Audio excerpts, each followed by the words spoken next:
سفیان بن عیینہ نے علا بن عبد الرحمن سے خبر دی، انہوں نے اپنے والد سے، انہوں نے حضرت ابو ہریرہ رضی اللہ تعالیٰ عنہ سے، انہوں نے نبی صلی اللہ علیہ وسلم سے روایت کی کہ آپ نے فرمایا، جس نے کوئی نماز پڑھی اور اس میں ام القرآن کی قرات نہ کی تو ناقص ہے، 3 مرتبہ فرمایا، یعنی پوری ہی نہیں۔ ابو ہریرہ رضی اللہ تعالیٰ عنہ سے کہا گیا، ہم امام کے پیچھے ہوتے ہیں، انہوں نے کہا اس کو اپنے دل میں پڑھ لو، کیونکہ میں نے رسول اللہ صلی اللہ علیہ وسلم سے سنا، آپ فرما رہے تھے، اللہ تعالیٰ نے فرمایا، میں نے نماز اپنے اور اپنے بندے کے درمیان آدھی آدھی تقسیم کی ہے، اور میرے بندے نے جو مانگا اس کا ہے۔ جب بندہ الحمدللہ رب العالمین یعنی سب تعریف اللہ ہی کے لیے ہے جو جہانوں کا رب ہے کہتا ہے تو اللہ تعالیٰ فرماتا ہے میرے بندے نے میری تعریف کی،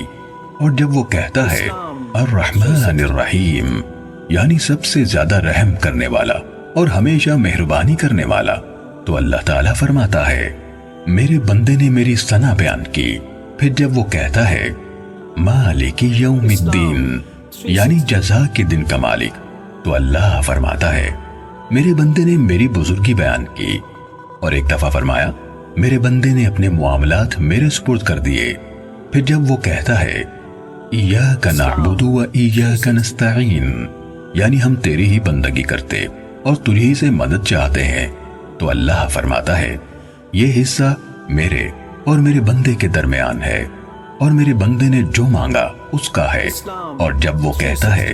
اہدنا الصراط المستقیم صراط الذین انعمت علیہم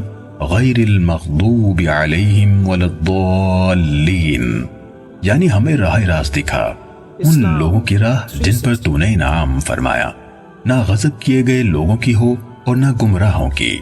تو اللہ فرماتا ہے یہ میرے بندے کے لیے ہے اور میرے بندے کا ہے جو اس نے مانگا۔ سفیان نے کہا مجھے یہ روایت علا بن عبد الرحمن بن یعقوب نے سنائی، میں ان کے پاس گیا،